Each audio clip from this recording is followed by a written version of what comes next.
This is the Curious Pundits podcast, hosted by Kevin and Emanuel. They explore bits of everything through thoughtful conversations, prioritizing curiosity over conclusions, and they thank you for joining them. Now, on to the podcast. Hi, everyone, and welcome to yet another episode of the Curious Pundits podcast. I'm one of the co-hosts, Emanuel. I'm Kellen. The other co-host. And if you like what you're hearing today and want to hear more or watch more, go to CuriousPundits.com. That's where you'll find today's recording, future recordings, previous recordings as well. That being said, we're going to dive right in because today I'm really excited about a very special guest that we have with us. And I'll do no justice if I'll make any other comments for the introduction. I'm just going to simply let him do the intro for him, tell us, the audience, what he wants us to know about him and about what he's doing.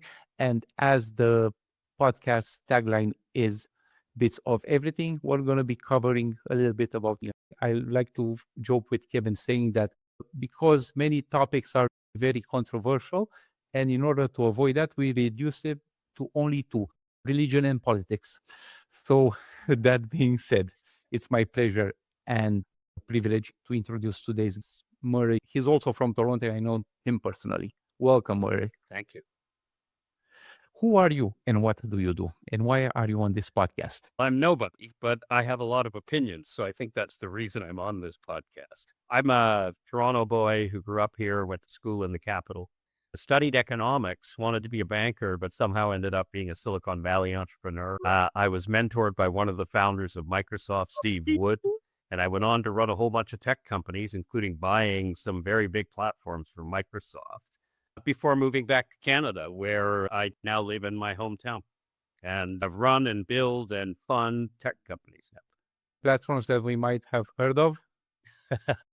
Well, I bought the original kernel for Teams. We bought Ray Ozzy's company out of Boston. At the time, we thought it was going to be the greatest acquisition of ever. We braked it into Microsoft's Office that everybody knows about. It was a product called Groove, and it went through about 5 iterations over a decade because the business didn't really go anywhere. But all of a sudden, when COVID came along, Teams was one of the most prescient acquisitions that Microsoft ever made. Took a decade to get there, but it got there in the end. Took a pandemic to get there. And this is the proof of what we say in the Valley, that you got to believe that in the future things will come together, or otherwise you'd never do anything. Definitely. We're recording this summer towards the middle of May 2026. And for the ones that are watching from the future, the world is some people might consider it upside down a little bit, economically, politically, with all over. Things are upside down, and I don't know even where to start. On the one hand, we have the emergence of the AIs, or whatever people conventionally call AI, and I know you know a thing or two about that, so I'd like to get there as well. I'll also like to talk about the current situation and get your point of view on what's happening globally, not necessarily politically. I'm not sure that you and I can do much, but would like to see how this all fits and influences economically and especially technology, something that you know a thing or two about, and what you're currently doing, your project, which is something I'm very interested in, and my colleague Kevin as well, as I think he has more questions than I do. That was a very long intro, but where would we want to start? Let's start with the state of the world. I think that's the entirely correct place. I think that we lived through such a great time, the golden age of all of history, that we came to think that history was inevitably going to be better every year because of it. But if you're a student of history, you know that the times of plenty are followed by the opposite, and that good times never last. In fact, if you look at the cycle, we have good and bad times with great regularity throughout history, and the bigger they are, the harder they fall. Famously, my empire, that is the one I grew up in, the British Empire, and its follow on, the Commonwealth. There was a time where the sun never set on the British Empire. We ruled the world. We invented the modern world. We created science, technology, and even the stuff that we're sitting on using today. That all comes out of Britain. ARM chips, for instance, just the latest thing. but it's not there anymore. Britain is not the power that it once was. It went broke in World War II, and all of the dominions, like Canada, where I'm sitting, went off on their own and became great nations, great powers, just like the parent power, which was Britain. And we saw America rise and create sort of the continuance of the Pax Britannica, which was roughly the equivalent of the capital moving from Rome to what is today Constantinople. And now, guess what? It's moving back again. Europe's going to be the center of the universe. Pax Americana is over. So we've seen this happen before. 30, 40, 50 years of peace is exceptional. We had 75, 80 with only regional skirmishes. I'm actually one of the few people that thinks the world's fine. Okay. But we are, in point of fact, in the same period that we saw from about 1914 to the 1950 region. Okay. This was the end of the empires, the beginning and rise of the nation states. And then the sort of Bretton Woods system, the economic structure was gold backed. And then in 1971, there was a similar situation to right now, where we changed the Bretton Woods system. We shut down the gold window in in New York. And we said, look, from now on, you can't draw gold because the number of dollars that were out there were much higher than the available gold in Fort Knox. And so now we have a petrodollar, and that's now changing. And finally, the last piece, the Americans have a structural fiscal deficit that they can't plug. It's not possible. Not with trade, not with tariffs, not with anything else. The only thing that they can do is cut spending. And the only thing they can cut spending on is military power. So we have the end of the American empire. We have the collapse of that empire because of the fact that the Americans themselves have pulled back from it. And when an old empire fractures, I don't have to tell you that things like partition happen in India. I don't have to tell you that local tribal histories start to flare up. The power provided by that empire, when it retreats, is almost always as damaging as its creation. A lot of back there. I suppose Kevin has a few things to. Yeah, I do want to comment on a couple of things. And a couple of them are going to sound like nitpicking, but I too read a ton of books of history and the history of economics. Britain didn't actually invent the structures that took over the world in terms of the global spread of capitalism. No, that Britain was was the Dutch. literally the second mover. The colonial plantation system, which is what modern capitalism directly grew out of, came from a French aristocrat named Jean-Baptiste Colbert in the early 1600s. Britain saw what he did and said, hey, that is a good idea, and just did it better in a lot of ways, right? That's right. And then a lot of people complain about the surrendering of the gold standard in 1971, but the United States had no choice. One of the fundamental contradictions of a capitalist economy, which is both a blessing and a curse, is the idea of the money is in the bank, right? The money is simultaneously in the bank and not in the bank at the same time, because a bank makes a loan. To the bank, that loan is an asset. To the borrower, that loan is a liability. To the borrower, it's exactly the opposite. The loan is the liability and the deposit is the asset. Right. And basically, bank liabilities are what we call money, right? And there's never enough money in the vault to cover all the liabilities if all the depositors show but once and say, I want my money, right? So what happened in 1971 was France did a one depositor run on Fort Knox. And they just kept sending in their claims for gold. And the U.S. is like, we have two choices. We either satisfy all their claims until we're out of gold, or we stop satisfying their claims. Those are the only options available. That's right. So the U.S. really had no choice. It wasn't that somebody decided to go off the gold standard. It's that France forced a decision whose outcome was inevitable. Always the French. Something Always else. the French, yeah. Toujours. Something else caught my attention when you spoke. The poles were changing and everything will go back to Europe. I think that if you ask the majority of people, or at least the thought leaders, would say that somewhere in Asia would be the next center. You said And Europe, I'm one of those people. and you said Europe, Murray. And Yeah. let me ask you, why is that? And most people will tell you China will be the dominant leader. You have Ray Dalio, who has been speaking about this loudly for at least the past 10 years, right? I would say even aggressively. And with him, a plethora of other thought leaders, economists, journalists, people from all types of and different industries as well. So not necessarily comparing, but why Europe? Why do you say Europe? And which Europe? To be clear, I'm not saying Europe becomes the global hegemon. I said that Europe becomes the capital of the West once more.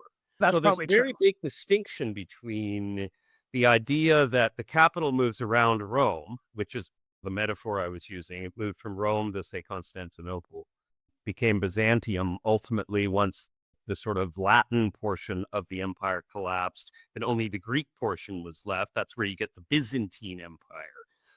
I think what I'm articulating is that the West, as a concept, is different than the other large population centers that are surrounding a single large country. So if you look at South Asians, broadly speaking, India represents the very large portion of that population. China is the largest Asian hegemon, and they're all billion plus people. If you want the equivalent cohort for us, what you need is North America, Australia, Oceania, and Europe put together. This is the white, if you want to think about races, the white races.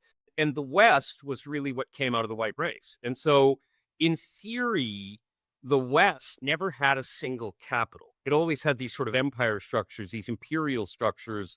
The very concept of the imperial structure is a Western thing that comes out of Rome. And so we've had more empires than we can count. The capital has gone from Rome to Aachen to what was after that? It would have been the Parisians, I think. And then you had the Brits. Okay. That was where the thing went. And you had some Swedish, Lithuanian, Polish jobs and the Eastern guys in there for a minute.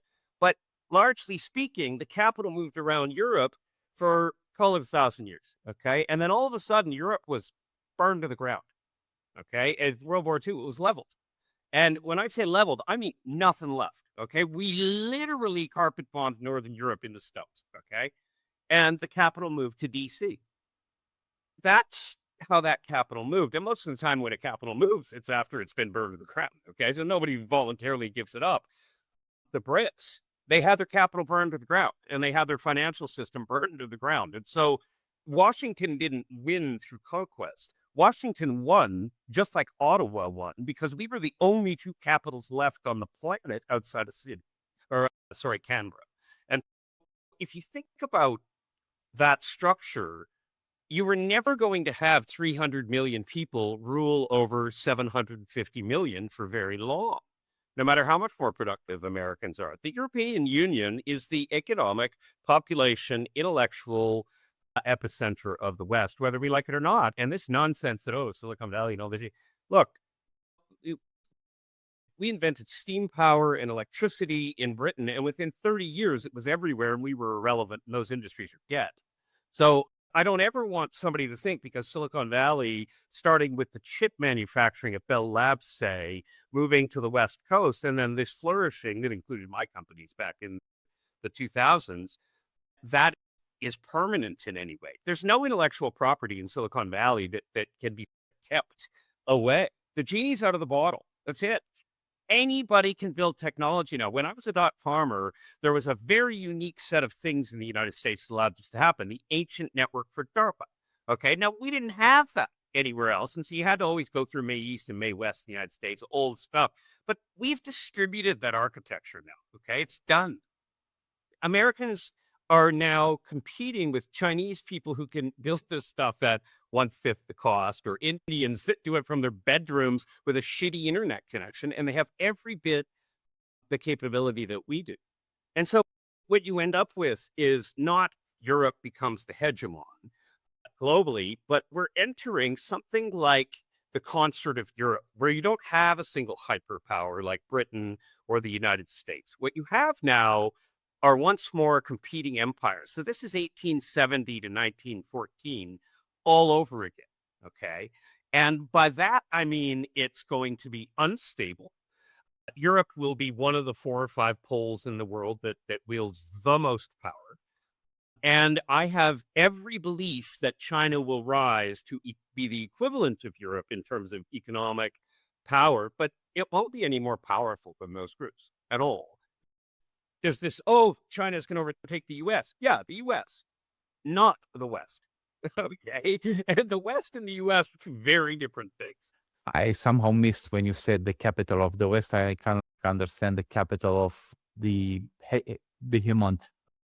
There was a narrative suggesting Canada should actually join the European Union recently. Interesting thought. It would require that the EU charter be changed, but it's not as bizarre a thought as it sounds. I But think look, my 2 cents on this is we just dump the long relationship with an empire that we come out of. Then we dump a hanger-on relationship through Kuzma with the Yanks. Look, it's lovely to be able to be part of other things. What the hell do we need a partnership for? We're the only country on earth that could shut the doors tomorrow and need nothing. So why the hell are we giving away 10 million square kilometers to any organization? The better solution, and it's already clear in the minds, I think, of the architects here in Canada and in Europe, is that the European Union, I wrote about this the other day, is not a country in the traditional sense of the word. They learned their lessons from World War II when the European Union was built. And that is too much centralized control eventually leads to some nutcase running the place. And you don't want that.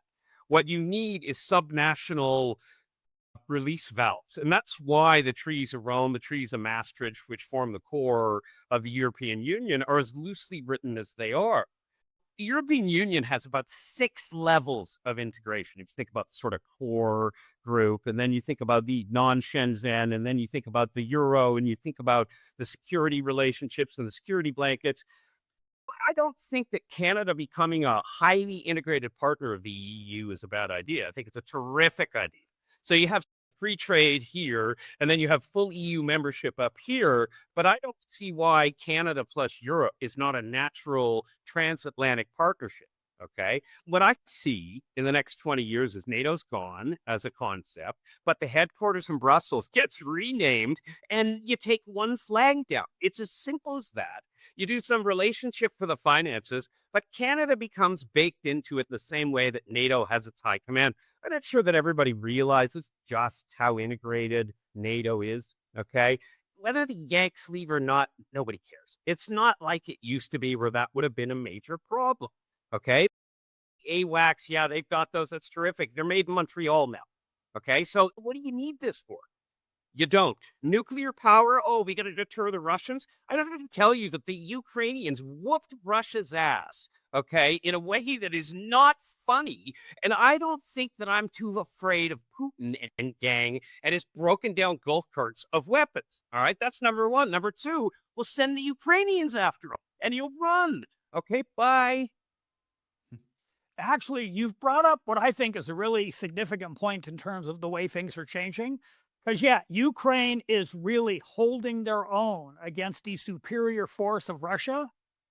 And Iran is holding their own against the superior forces of the United States and Israel.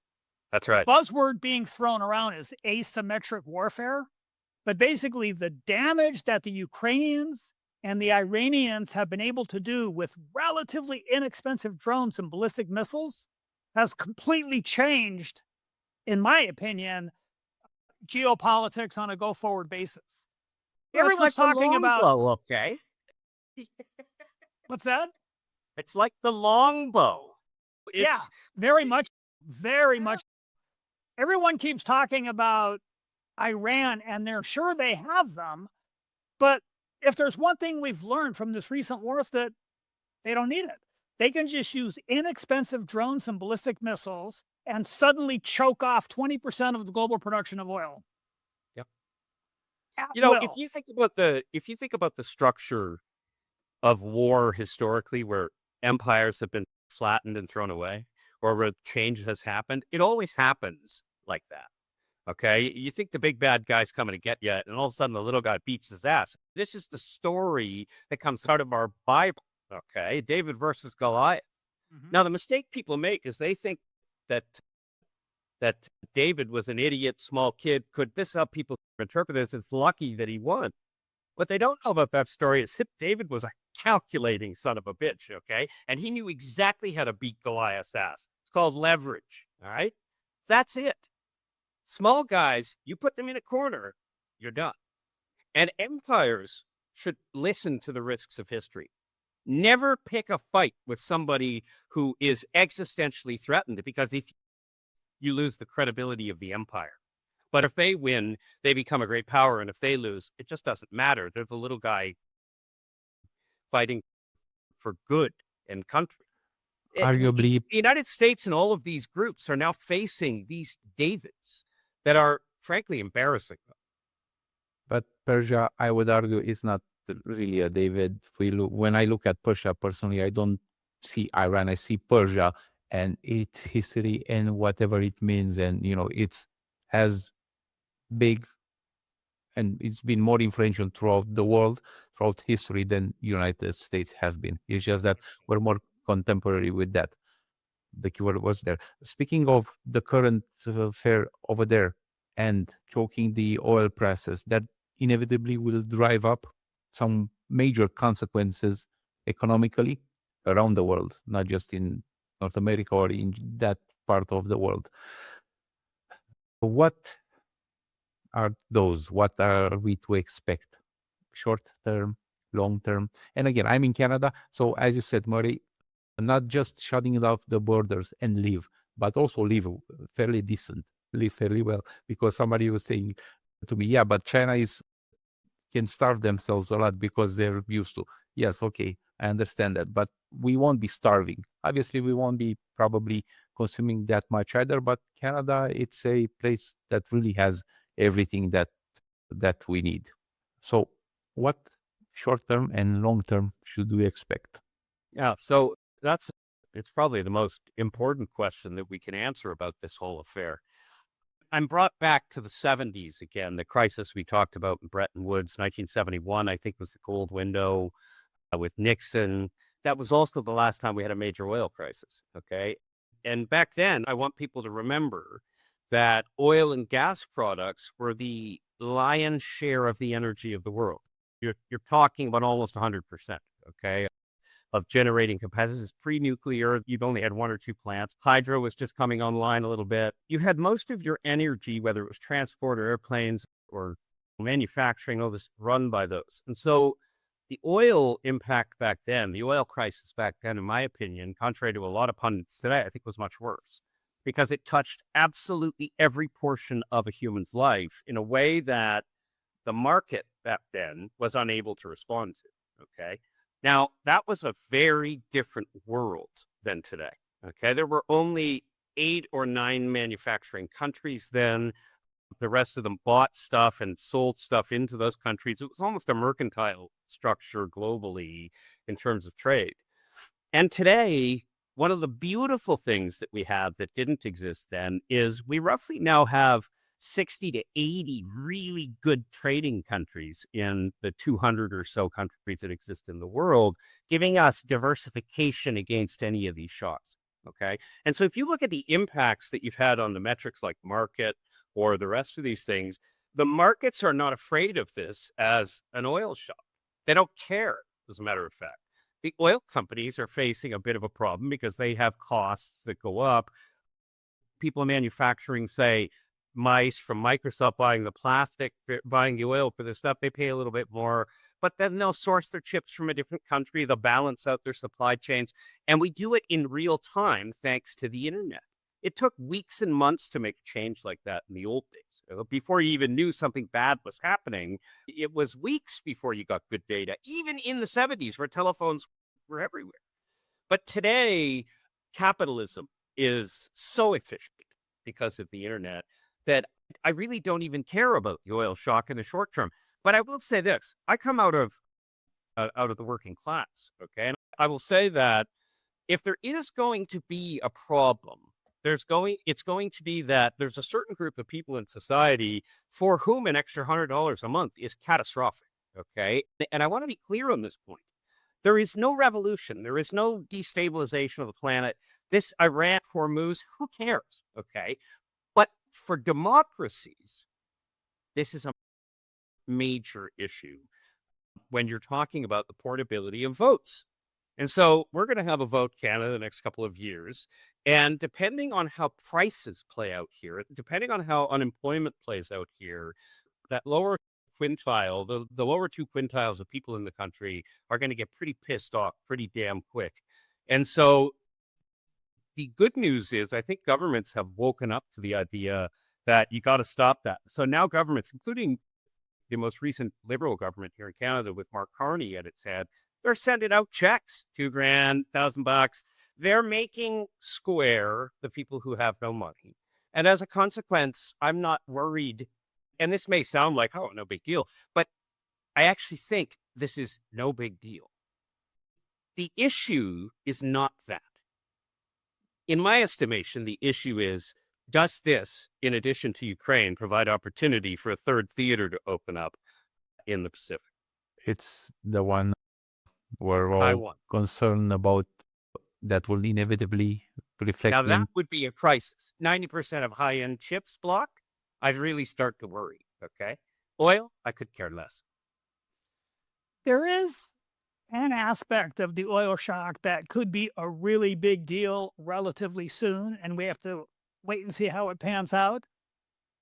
It's true that oil is not 100% of our energy, but it's still an incredibly high percentage. I'd have to look up the details, but it's incredibly high. People don't realize the extremely tight coupling between energy consumption and GDP. So I saw somebody do a mapping between them, and if you do a world GDP and world energy consumption, the correlation is 0.98. Oh, it's And then if you ridiculous. do a correlation in the change of energy consumption with the change of GDP, it doesn't correlate quite that high, but it still correlates incredibly high. So the closing of the Straits of Hormuz starved the world of 20% of the daily oil production. Now, daily oil production is 100 million barrels a day. So now it's 80 million barrels a day. And the problem is not that the states inside the Persian Gulf can't continue to produce oil, but they have limited storage capacity. So if you got no place to put it, you're going to stop pumping it. Right? So since then, nations around the world have been dipping into their strategic reserves in order to keep the supplies as high as possible. Once those reserves are depleted, then global daily oil consumption must drop to 80 million barrels a day because that's all there is. Right? And if that happens, global GDP drops by 20%. And it stays dropped until the oil starts flowing again. That could be a problem. Big problem. Yeah. Where should we start? We were Pacific, Taiwan. We were Majority of almost at chip. the forthcoming China-Taiwan war. So it's happening basically what you're saying, or You know, there's a wild card in that equation that I hadn't thought about forever, okay? And it's not the wild card you might think. So there's two possibilities for the future, okay? China continues the plan, which is 2027, we're going to really be pushing like a bunch of nutters, okay? We're going to have a military capable of doing it, and we may even go so far as blockade or a few other things. The United States is writing their script, okay? It's a distant blockade of Hormuz. This is not hard. You don't have to invade, throw in a few missiles, a couple of things across. You don't have to use those nice boats they have with the big gigantic cranes on them. These are landing ships. That's scenario one. Scenario two is that China sees that they're no longer the bad guy in the world and decides, holy shit, we can become the hegemon without having to wreck stuff. And that's a bigger boon to our credibility long term, that what's called the Comprehensive National Power Index that they like to think about, which they invented to try to understand why the West wins at everything and they lose. They now understand what comprehensive national power is. And I wonder, and I'll put this question out to you guys now, if they haven't seen an opportunity because Trump has been so ridiculous in his behavior that by comparison, the Chinese could actually come out of this no longer as a pariah state that was somehow taken over and now we got to begrudgingly respect them, but as an actual peacemaker. I think that's a solid opinion in many people's eyes. They actually think that, for starters, they made investments around the world. Now, strategic investments, of course, to manipulate, to control, and so forth. But we need to remember that the people and the majority of the population, where they made those investments, didn't have any kind of alternative. So it was a godsend, as they say it. So for sure, that's something, that's a narrative that can happen. I'm not entirely % sure. Probably it's going to take a little bit of more work. It's not going to be easy, but it's not this unlikely scenario. It's not too sci-fi. China seems to be doing that already. And they've been doing it for several years. They're going around the world. Let me back up a bit. I'm going to go back in history, right? So we have this idea that colonialism is something that happened in the past. Colonialism was structures built around resource extraction. Structures built around resource extraction have not gone away. We just do it differently. And when I say we, the dominant economic powers on earth. China is in the resource extraction game just as much as the United States and Europe is. They just seem to do it a little bit differently. So China has been going around the world and making trade deals with countries where they're building airports, they're building maritime shipping terminals. And what they want is access to the resources that country has to offer, but they're not doing it in a World Trade Organization way. Now, I'm clearly not an expert on this, but I listen to podcasts, I read articles, I'm paying attention to this thing called BRICS, which is people complain about these BRICS people are doing a currency, and actually I've seen very little evidence that they want a currency. They want a completely separate trading system. They want to replace the World Trade Organization, the World Bank, and the International Monetary Fund with different institutions who, in their mind, do it in a way that is more fair to the global South. And China is just, seems to be all over that. They are just in BRICS world so deep. And they're going all over the world and they're providing money for projects and blah, blah, blah. And the deal is, and then we have access to your nickel, to your copper, to your oil, to your whatever, right? And all that stuff goes back to China, where they then use it as inputs to manufacturing process, and they build finished goods, which they then sell around the world. To a large extent, it's a kinder, gentler form of 200 years ago European expansionism around the world, where they did the same thing, but with cannons and bayonets. I think you'll be surprised to hear that I'm one of the people who don't think that the British colonial project was evil. And this is I think that the Chinese foreign policy is, as you said, almost identical to, say, Cecil Rhodes and his gang. Okay, so it's the way you managed things back then was guns and troops. That was it. Cannons and the rest. Today, you don't hear about a security force that's protecting a mine wiping out a village anymore. It just happens quietly. Okay, so I don't think anybody's any more gentle today than they were then. As a matter of fact, I think that it's nonsense to say that they were bad. In point of fact, the exact description that you said about building ports and roads and railroads and things, that was the exact offer that we made and everybody's made through all empires throughout history. Okay, we'll give you all the benefit of being part of our thing, some security, some dough, some this. In exchange, we want some concession, whatever that concession is, pass through water, resources. It's always been the same. Having said that, China is only new at this game in a sense. Okay, if you think about the British project and then you think with the iterations it went through, oftentimes the restructuring of the British project, where people were pissed off about it, was exactly because people had gone and tried to burn the shit out of everything that was created within that capital structure that we just described, and then the Brits defended it. And you can think about Lucknow, you can think about any number of the Northwest Rebellion in India, you can think about all of this stuff as the normative structure of a society that's global. And that's what I think of as empire. When you have distant regions that you're managing from the center, good luck. Okay. There's always going to be some nutcase that's out in the middle of that structure who does something stupid and the center gets blamed. But the fact of the matter is that's the nature of the game. To think that China is any gentler, I'll go with I have a different opinion on that. But if we come back to the core of China's imperial project now, if we want to call it that, just to articulate what you said, the sort of Belt and Road Initiative, which is the money thing that you talked about where they're building stuff, or frankly, creating the conditions where they map a non-dollar denominated world order, which is their primary goal. They don't really care if it's currency or not. What they care about is that their currency becomes the core of a system that can't be blocked by the Americans. Right. Because anybody today, through the SWIFT system, through the Bank of International Settlements, which Mark Carney famously ran, you can't do anything if anybody in the West decides to turn off the spigot. You're done. So you have BRICS that started about 15 years ago. But that's why I say I think China is going to recalibrate, because the Europeans are now doing exactly the same thing, creating their own payment rail and their own currency rail and their own institutions that are adjacent to but complementary to the World Bank, the IMF, and the SWIFT system. There's already a Euro rail that's been created for Euro payments. I don't have to tell you, this is going to drop 60% of dollar demand overnight.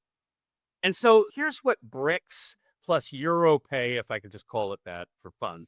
It's just I don't know what it's ultimately going to be, but this new structure is the end of empire for America.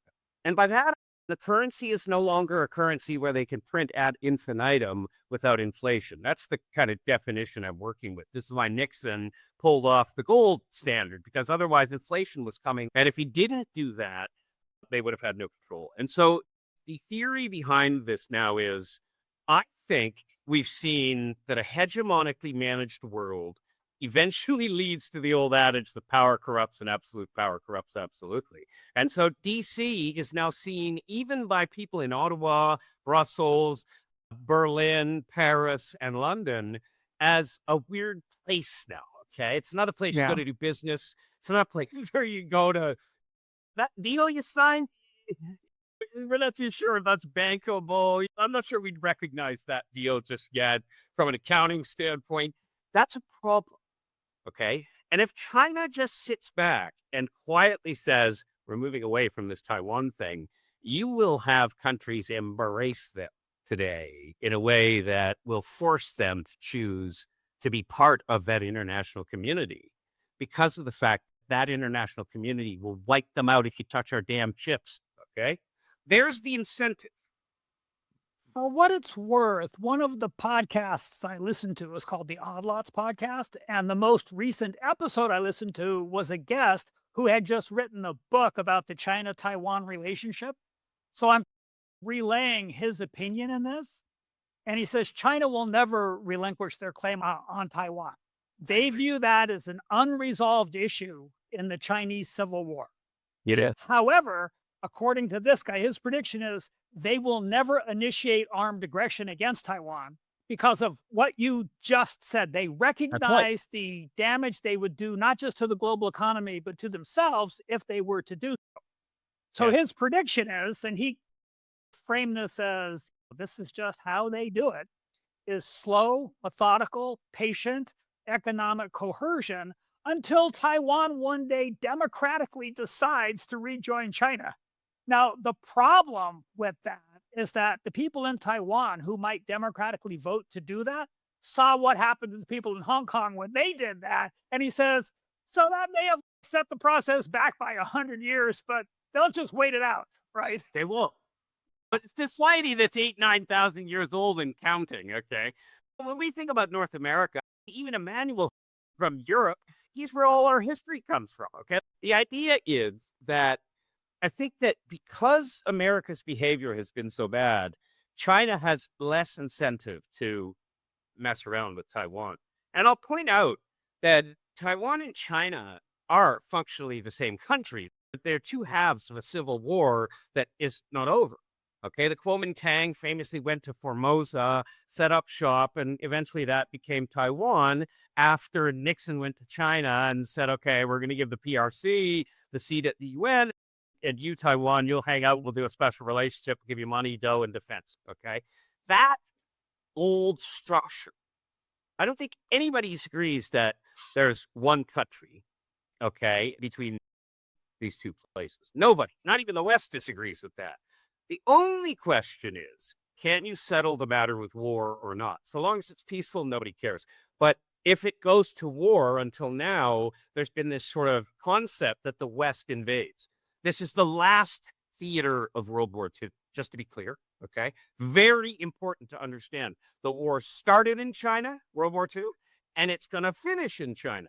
We often say World War I and World War II are two parts of the same war. Actually, if we end up with the Taiwan-China war, it will have been 1 century long, where we've been fighting the same damn thing. And if that happens, North and South Korea are likely to go at it. And Japan will not put up with that shit and is rearming like a nutter.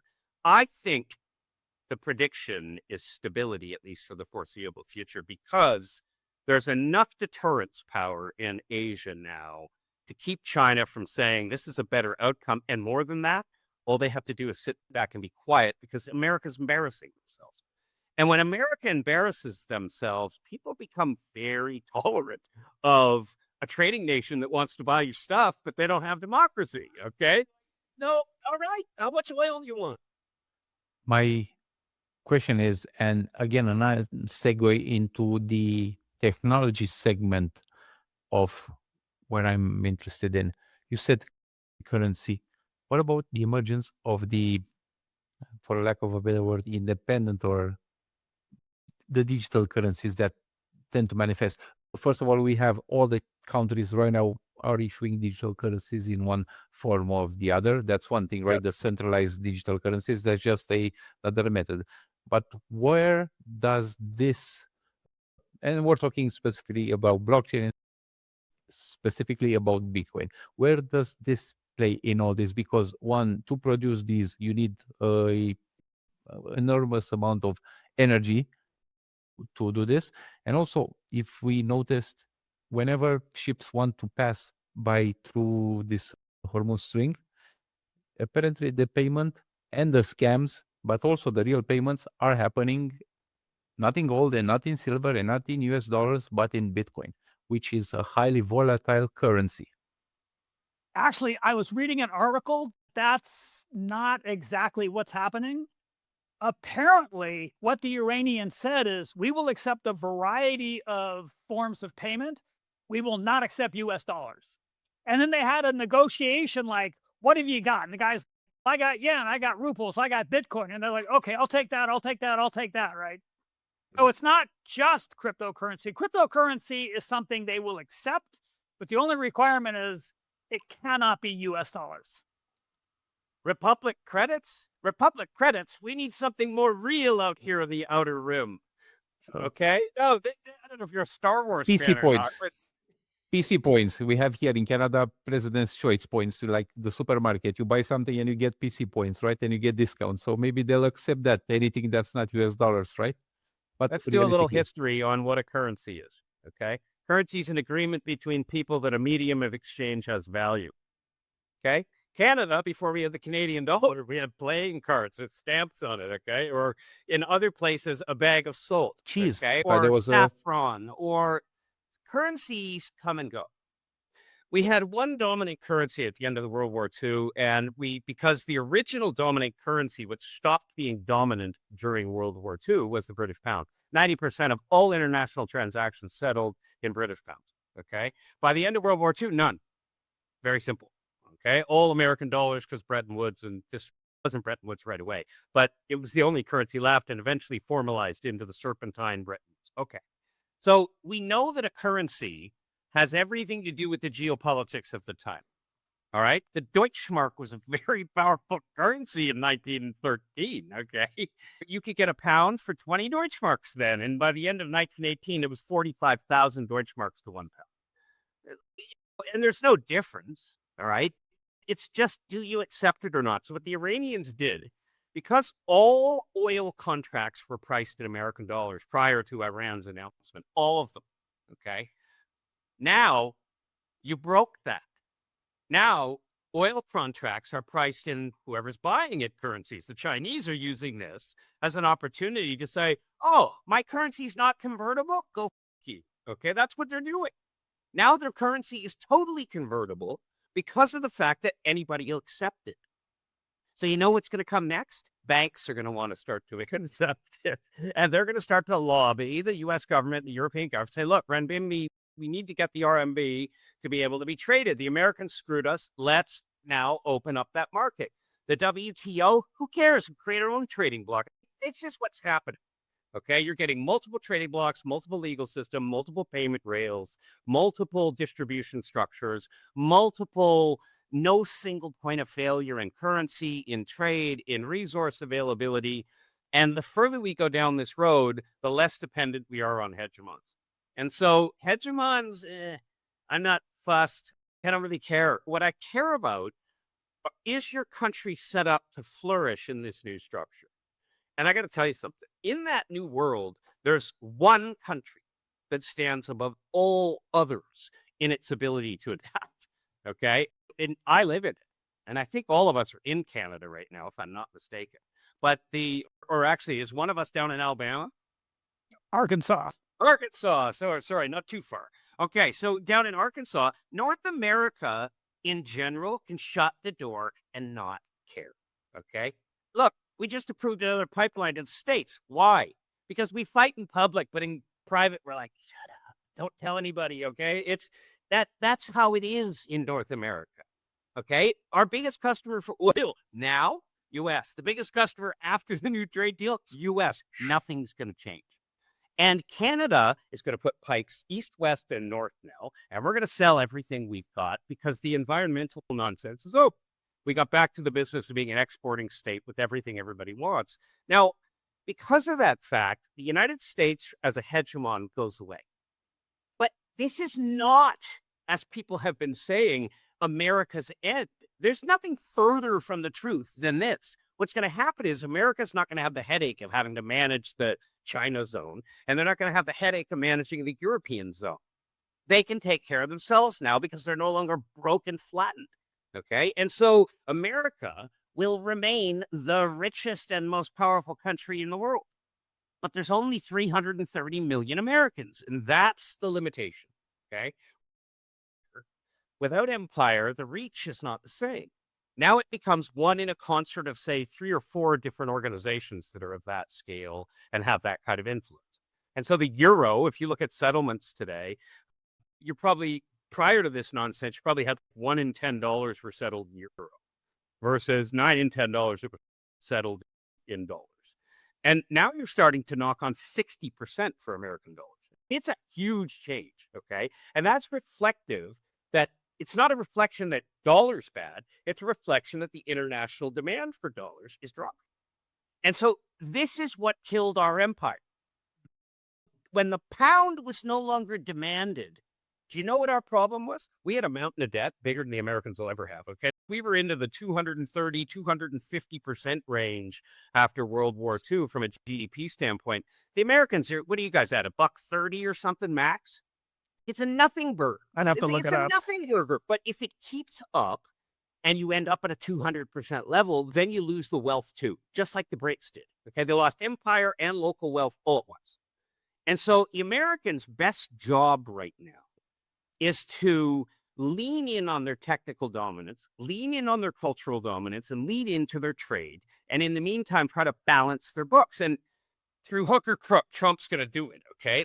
He's doing whatever he does to get it done. But if I was in Trump's position, I'd do the same thing. Now, I'm an economist, okay? He's right. And this is the part that people don't get. I lived in the U.S. for 20 years.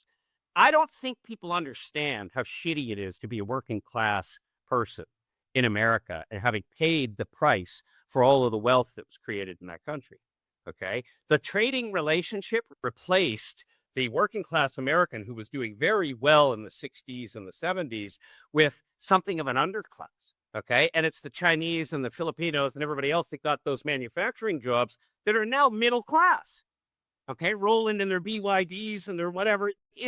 And the Americans got screwed. Okay. And when I say screwed, I mean screwed in a way you can't possibly imagine. Trump is not anomalous, nor is he ridiculous. He is channeling something extremely powerful in the better part of 100 million people. And I think that you should think about that because in our own empire, it was the exact same people that toppled it. At the end of World War II, the people famously stood up and said, Clement Attlee. Okay.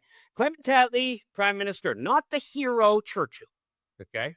We were done. We wanted to have a society that had Medicaid and retirement packages and babysitting and all the stuff you need to have a decent society. Okay. And ever since, Britain has been what you would call a social structure country, just like Canada.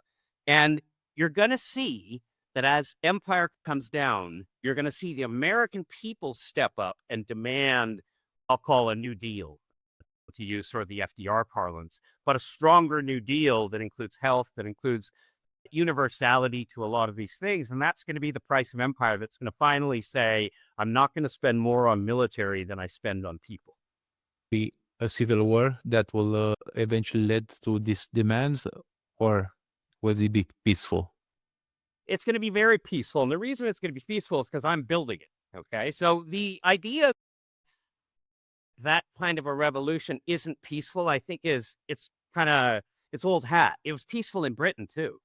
Remember, democracies, especially old democracies like Canada and the United States and Britain, you must remember what a parliament is. Okay. Why is the distance between the people X?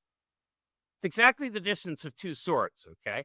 That's what that aisle up the middle is. You stand at a sword's distance to the person you're fighting opposite. It's war by other means.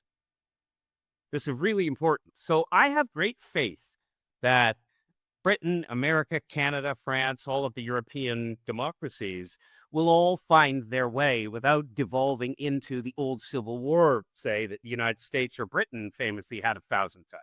Okay? We don't need that anymore because Trump, for all of his bluster and his problem, and everybody thinks he's going to cancel the election. Sure, he can try, but if you mess with the American judicial system and democratic system like that, I think Trump's in for a rude awakening. The American system is the longest standing democratic system in the modern sense outside of Britain. Britain's the oldest, of course. We invented Parliament. We are the mother of all parliaments. But the United States is second. By the way, I would like to segue my to your bigger project because it's a super interesting project. But I want to make one comment about Trump because I have a significant frustration about Trump that kind of doesn't jive with popular perception. And your point that he understands the problems, perhaps even at a visceral level, like I completely agree with that. He understands that the working class has gotten screwed. He understands that Wall Street is ripping everybody off, right? But then he goes one layer down and he gets all the details wrong, right? So his complaint is valid and his solutions are stupid, right? What do you mean blanket tariffs across the entire world based on some weird algorithm that nobody understands, right? Do you know what industrial policy means, right? And no, he doesn't, right? But at the highest level, he really taps into the frustrations that are valid. Yeah. Look, I got to tell you something. I did well in the United States because I was down there on an H visa, which means you had to qualify to be a certain 90%. You had to be more qualified 90% of people. And I lived well. I had Microsoft health insurance. It was a great experience for Murray. Go down to the States. You get everything the same down there as you get here. Yeah, except that I'm going to the Bellevue Hospital, not the county hospital. Okay?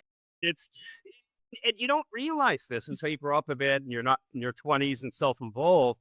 But then to have a dinner and have two people at the dinner after their fourth wine glass start bawling because they can't take their kid to a hospital. These are moments in your life where you understand it better. I'm going to lose my home because my husband got cancer. Those are the rest of this stuff is noise. I think in the long run, democracies are safe. In the short run, they're destabilized. But I think that's as good a segue as any for me to answer your original question, Emanuel. Who you are and what do you do? How the hell do you fix this shit? Okay, because the truth is, that Trump and Prime Minister Trudeau, who was in before Prime Minister Carney, or better known as Katy Perry's boyfriend.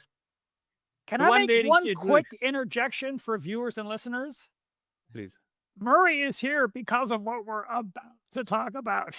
This was an almost hour-long warm-up just to get to the That's main okay. The event. warm-up is all that matters, okay? Because then the answer becomes painfully obvious. Yeah. If we leave things the way they are, it's going to be Emanuel's civil war, okay? And let me tell you something. Trudeau and Trump seem to be polar opposites, right? They seem to be the complete opposite of each other. You got a commie on one side, you got a dyed-in-the-wool capitalist on the other side. You've got an ultra-feminist woke, and you've got a super Tea Party kind of guy. But guess what? They're both exactly the same thing. And they're just like you said, Kevin. They got elected because they knew how to tap into the social media zeitgeist. Let me be clear. The social media zeitgeist, okay? If you place a post correctly, you win. If you have the right groups posting, you win. That's it. The whole electoral process has been captured by social media. The only data set that matters for elections today is not polling or the rest, it's social media. And that data set is so large that it took the traditional data set, and I don't know much about cosmology, but Stevenson is the largest star in the universe, okay?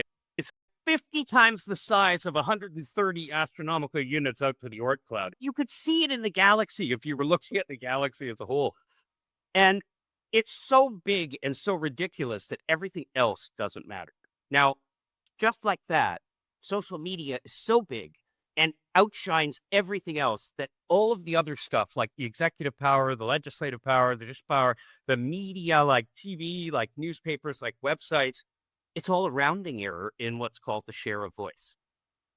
So if the share of voice on social media is, say, 100 orders of magnitude, which is 10 zeros, so 100 zeros, just so we're clear, 100 orders of magnitude greater than all of the rest combined, what chance is it that our democracy is being run by the electorate? Statistically, the answer is zero. You want to talk about a correlation? There isn't one. Okay, And there's so a very famous, it's called the Yale study, I think, where it presents evidence that if you're not a major donor, your voice doesn't matter. Well, in fact, it was Princeton.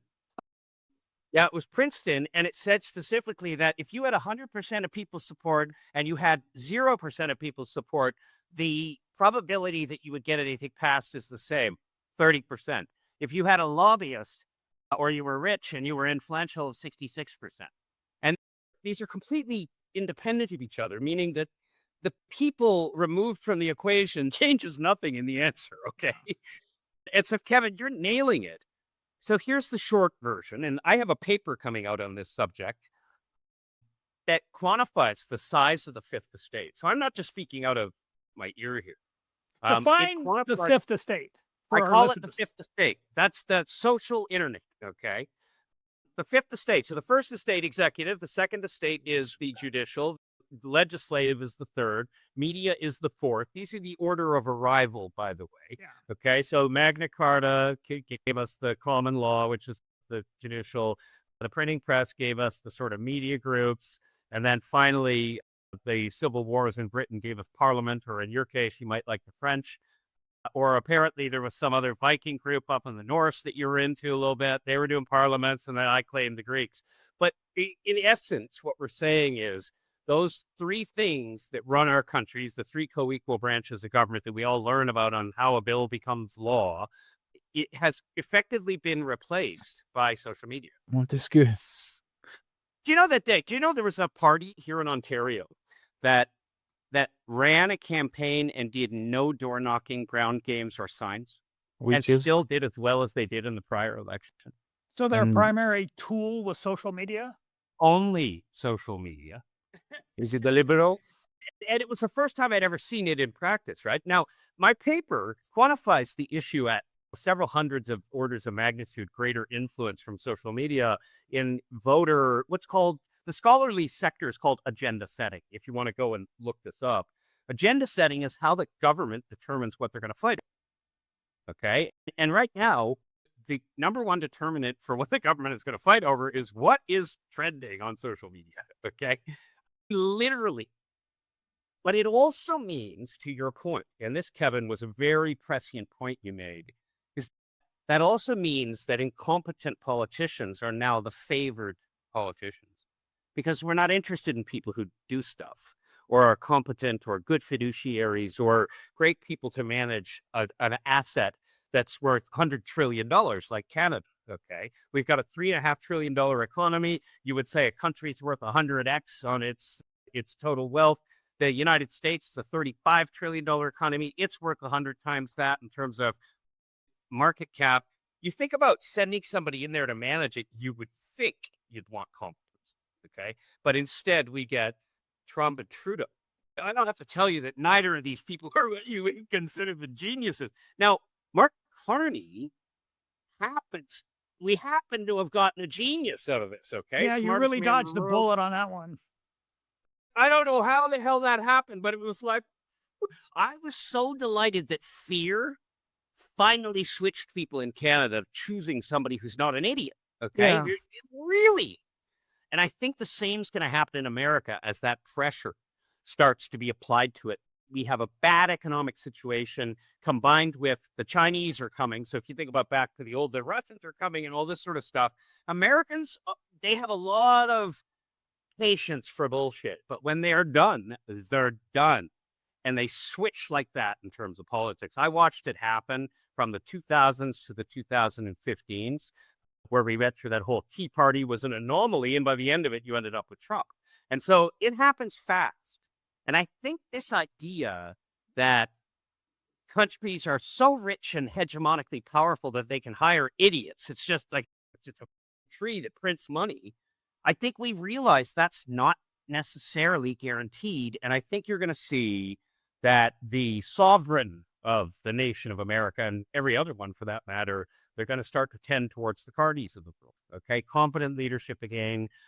For whatever you want to talk about Bill Clinton, the guy's a smart man, knows shit. He's read every book out there. He might have a little cigar problem.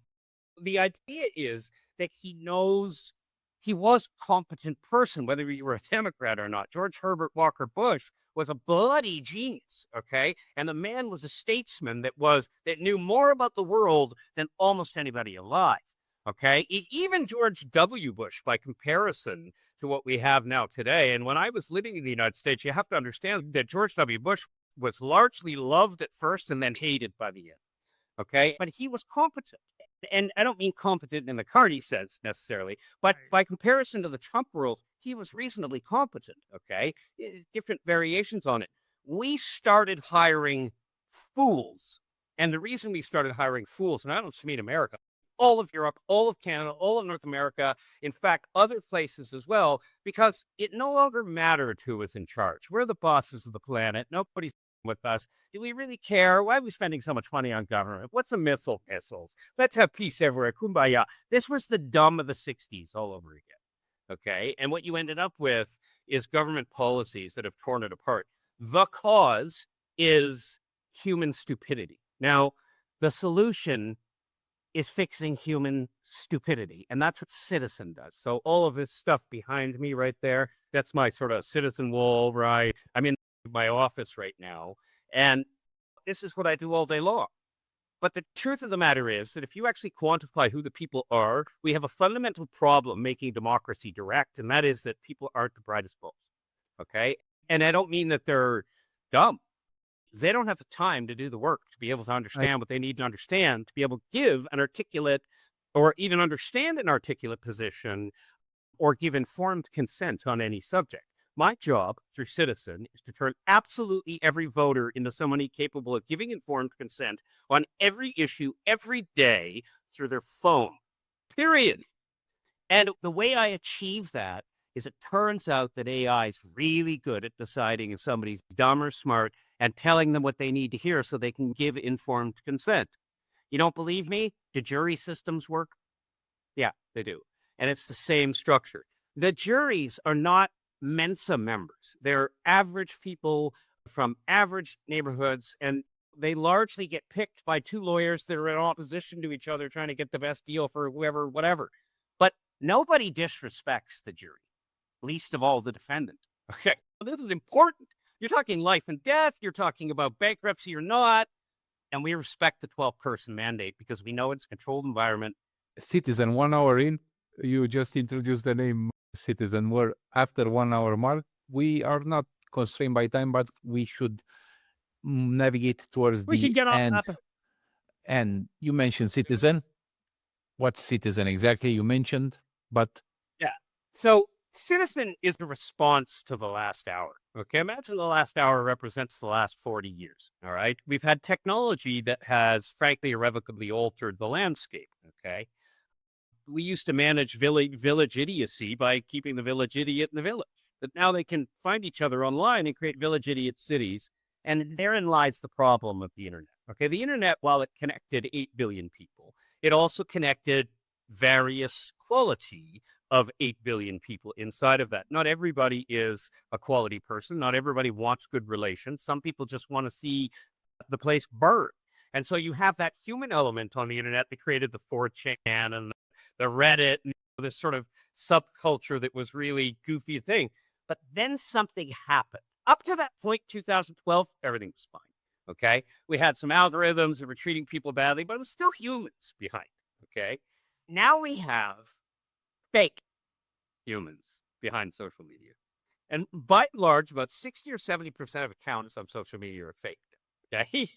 And that number is from 5 years ago. So I don't even know what the number is today, but it's some ridiculous number that we live in a world where you're actually fighting with somebody's AI. And what I mean by that is it looks at the response and then it responds, gives you a choice and you bang. And you can respond at scale. And if you're a really lousy bad actor, you create a bot farm, you put up phones and you see them on the walls and you manage them with one computer. And you can start to produce content at a scale that means that the human percentage of that fifth estate is infinitesimal. You see it dropping. AI content or non-human content has become the lion's share of the fifth estate. Now, who controls that content? The answer is whoever wants to. So whoever gets the biggest share of data can control the American political system. That's unacceptable. Okay. And what I mean by that is, as long as it's American citizens, giddy up. But if it's not American citizens controlling what American citizens think about a given law, whether federally in Congress or in some state legislature, there's a lot of things that are going on there, but one of them isn't democracy. Okay. And as a consequence, we have let the management of our state fall out. This must change. And it must change in a way that makes it simple to bring back in regular voters, the people we were talking about before that got a shitty deal, especially. Okay, because these are the people that are not necessarily capable of deciding if something's good or bad that they're looking at, if it's right or wrong, truthful or not. They don't have the time, nor do they have the inclination, and perhaps not even the education to be able to do it. But that's no reason to let them be manipulated by foreigners. And so Citizen is designed as a federation of national networks owned by and controlled by the people in that country with all residency in that country and all control of the technology local. We are a licensing organization in Toronto, Citizen, that much ARM licenses the technology into a pre-existing company inside of each state. And that company, Citizen Canada, Citizen United States, Citizen France, all the way through the world. I don't think China will let it in, and I certainly don't think Russia will let it in anytime soon, but we're working on that too. We think eventually they'll want it. But Citizen is, by and large, a personal chief of staff for every single person in every country. And the chief of staffs work with you to elevate you to that of not ignorant and work on your behalf to find consensus with the other chiefs of staff in the background so that you don't have to be involved in the debate, but it knows what you think because it interacts with you, much like Jarvis does in Iron Man, if you want to think about it like that. And it tells you what you need to know. Oh, Carney just introduced a new bill today, the budget. What you need to know about the budget, Murray, because you live downtown Toronto in a condo, in Canada is that here's how it's going to affect you. You know, my income, you know, all this sort of stuff. The AI is capable of telling me what I need to know. And Murray, this may affect you quite a lot because you're going to sell a cottage. Or you got to think about this, you got to do that. And then it's capturing the essence of your opinion through that dialogue. And it deals with it for you. You don't answer surveys, you don't answer nonsense, it does all this bullshit of if you just be yourself and it will quantify your will. Now, how it does that is set up by us, Citizen, the center. But that's manipulable, just like an algorithm is manipulable. Do you want to do more of this or more of that? That's controlled by the people of America on the app itself. So all the Americans in the Citizen app in America will have total control over the privacy policy, the algorithms, and all of that, so that, frankly, Elon Musk can't put the Twitter algorithm and elect Donald Trump. And when you do that, there's a consequence. It means that every person can have the same dialogue the three of us are now having about politics, and they are not hobbled like they would otherwise be. They are expert in politics, every bit as capable of articulating their positions on this, because just the politician, I don't know if you know this or not, I worked at Parliament in Canada. Not every politician's bright as ball. Okay, that might surprise you, but I'm telling you, they're just average, regular people. But the reason they do so well and they sound so aware is because they have powerful teams that do the triage work and the education work for them. And I intend to digitize that and make sure that every person, no matter how big or small, how weak or strong, how rich or poor, possesses that strength. And this changes everything for one reason. Imagine a world where every citizen is able to give informed consent. How do you prevent Citizen from being hijacked by special interests in the way that Facebook has been, for example? You remove the public incentive to participate and be part of it with other people. Most people act stupid when other people are watching, okay? If you take away the incentive to be seen aligned and you make the relationship with you and that chief of staff private, what incentive do I have to be on Hillary's side or Trump's side or whatever? I can actually tell the chief of staff what I really think. And do you know that most people, 7 out of 10, do not speak publicly about what they really think? This is the middle that we often talk about politics, okay? 7 in 10 people don't say anything at all. This is so important. I'm married, so. And you're a smart man, okay? And half of the 15% on either side, the extremists, you call them, most of those are just idiots that want to be part of something. So it turns out that if you take out the incentive to fit in, the massive insecurity that is represented by the massive society, it turns out that people emancipate themselves without even knowing they're doing it. So it's not a social network per se. It's a repository of data about laws and bills and all this kind of stuff that you can interrogate, and it will tell you, based on your personal situation, these things should matter to you. More than that, you don't interrogate it. It interrogates you. Okay? So this isn't Chat GPT that you can go into and ask the political questions. Okay? That is how you get the data out. That's how we make money, is that we have a chatbot called Democracy GPT that you can go into, and if you're a pollster, you can buy my data, okay? That's how the Citizen platform makes money. But it's not a social network. There are social elements to that network, meaning there's a bit of a public feed and stuff like that. But the primary thing is not, here's my breakfast, here's what I'm doing. Oh, by the way, we'll incidentally talk about politics or something over here. The primary interface is you get up in the morning and Jarvis says, hey, Kevin, you know what? Here's the things you need to know. And it talks to you like doing your teeth brush, okay? And then, or whenever you want to hear it. And it will interject all day long, all week long, all year long with notifications saying, hey, come here. I'm going to tell you this. You got to know this shit for brains. You got to read this. Get going. What I need to know. One of the byproducts of the internet is that we have digitally mapped the persona of absolutely every person on Earth. I don't have to know that. It's already there. I can call one API and I've got the last time you had a dump, okay? We are so far beyond digitizing who Murray is and quantifying my skills and abilities. The same applies to almost everybody. And so I would almost say that's not a technical issue, nor, by the way, is the takeover concept. Nobody can take this over at all. And the reason is because there is no incentive to be taken over. You're one person and verified. There's no creating fake accounts. There is no creating bot farms. There's no pretending you're somebody you're not. There's no creating a real account and leasing it out and giving credentials to people. The AI is too smart for them. Okay, that's all old-fashioned nonsense. It's architecturally been replaced. What's going to happen from now on is anybody, no matter how smart they are, will have somebody proactively chief of staffing them. Just Chrystia Freeland had a chief of staff, or Hillary Clinton had a chief of staff, or Donald Trump has one. I don't know. He still doesn't listen to her. So I can't fix dumb, but I can fix that problem. Donald Trump's chief of staff is the smartest person in the room, and they don't listen to her. She actually is brilliant. Do you know that? She's actually a brilliant woman, but she is not my kind of brilliant. Okay? Yeah. She's just too rednecky for me. It's just, I can't do it. So how do you verify, or how does Citizen verify that the people are real people? First off, we can do it in multiple ways, but the first is you use some form of gating, okay? I don't know if you use Clear to go through the airport, for instance. It's a great American tech company that does ID verification from the government. You can use that or any number of other identity providers. KYC, like financial zoo. KYC, know your customer, Yeah, whatever. it's basically KYC, but the problem is beyond that. KYC gets you the identity of the person that showed up the first time, okay? Yeah.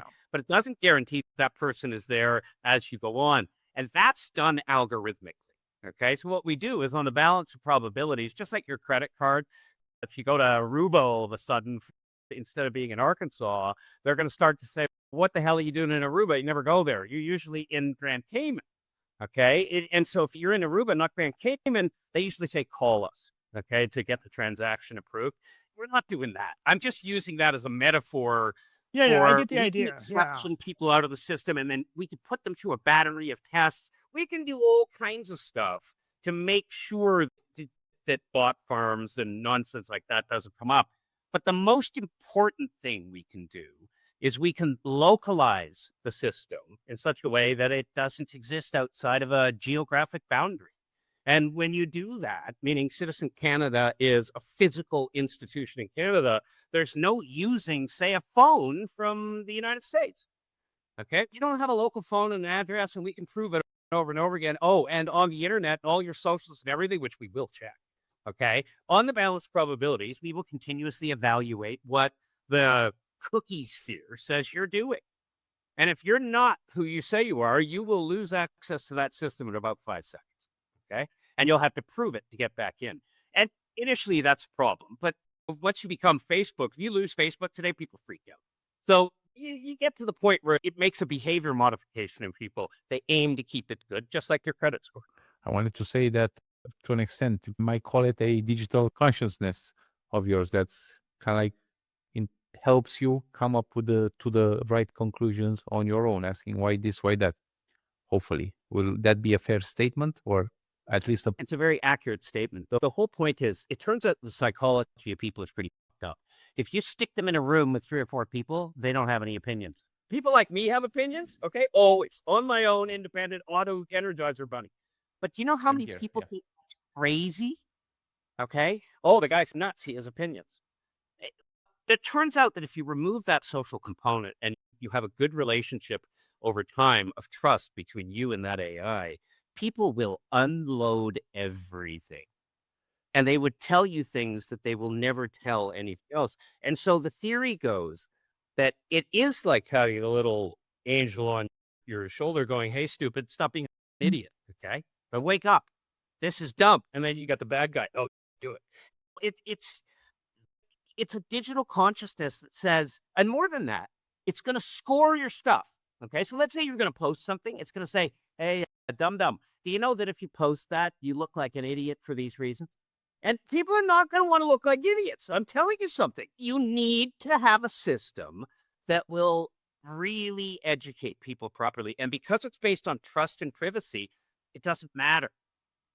There's no cost to them. They're actually going to become great if they just follow the rules, which is don't be stupid. I just want to push back on the idea of consciousness. It's a massive repository of data that interacts with me in ways that informs me of things that I need to know. But I don't want to anthropomorphize it and give it human qualities and attributes. I know this is like a quick segue, and I want to get back on track in a minute, but Richard Dawkins wrote an article a couple days ago in which he I said, was so upset by what he said. What an asshole, okay? Saying that. Desperate plea for attention, in my opinion. Go ahead. that very well may be, right? But I heard about that and I read people who said, oh my God, he's right, and oh my God, he's an idiot.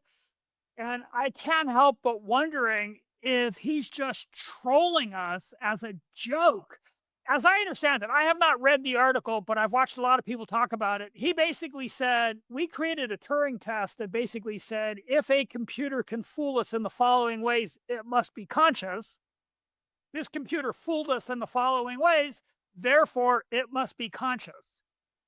But that only works if you accept that the first premise is valid, right? That if it can fool us in a certain way, it's conscious. And I think based on other things I've heard him say and books of his that I've read, that the odds that he thinks that being able to fool us in that way is evidence of consciousness, I would say is probably slim to none.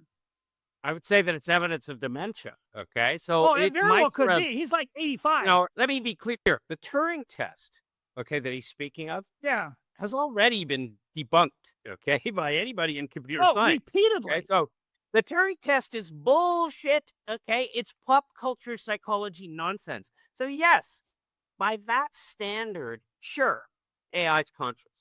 But we already know that's not the standard of consciousness, okay? And more than that, he should have known better, all right? And his area of study, he knows the difference. Now, yeah, he does. Of all of the scientists out there, he's the one most likely to know that very premise is bullshit, which is why I can't help but wonder if he's just trolling us on his way out, right?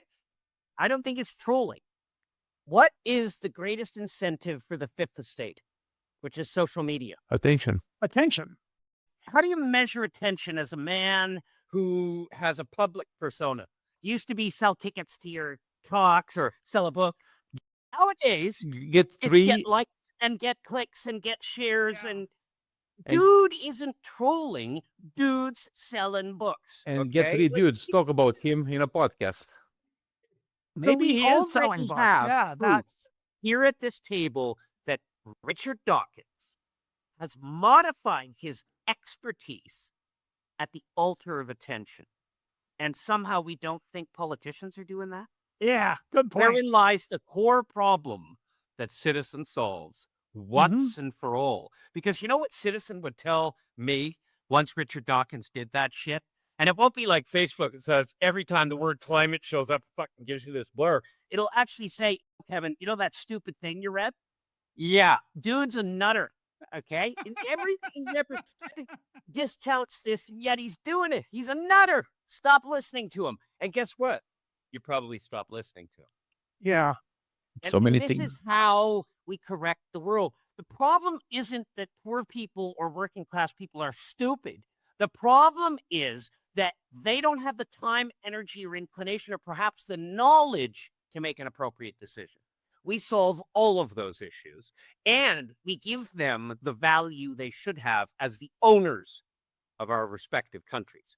And I don't think that somebody who doesn't have an education or money is any less important than you, me, or fancy Emanuel, okay? The idea is every person in a democracy needs to be able to give an informed consent. And until that's true, we live in something, but it is not a democracy. And it's my job to fix it. I would end it here because this is such a powerful statement. I will pass it along to Kevin also to give the final words, and then to Murray to actually end up before we do our promo again, where to find us, where to like us, and all those things. But maybe we get now a promise that you will come again and talk about whatever's hot at that time. We love doing that. We are trying to change a little bit to try to educate ourselves in the first place and our audience as well. But I'll leave you with that because I recently read a book. There's this concept of capitalism without democracy. and you've underlined this democracy keyword a bunch of times, and it's very important to citizens. So before, my suggestion would be to go to Kevin, give his comments, and then to you. And also, please let people know where they can find more information: website, social media, LinkedIn, and your newsletter as well. But also, Kevin, have at it. I just wanted to comment that I think your timing is really opportunistic.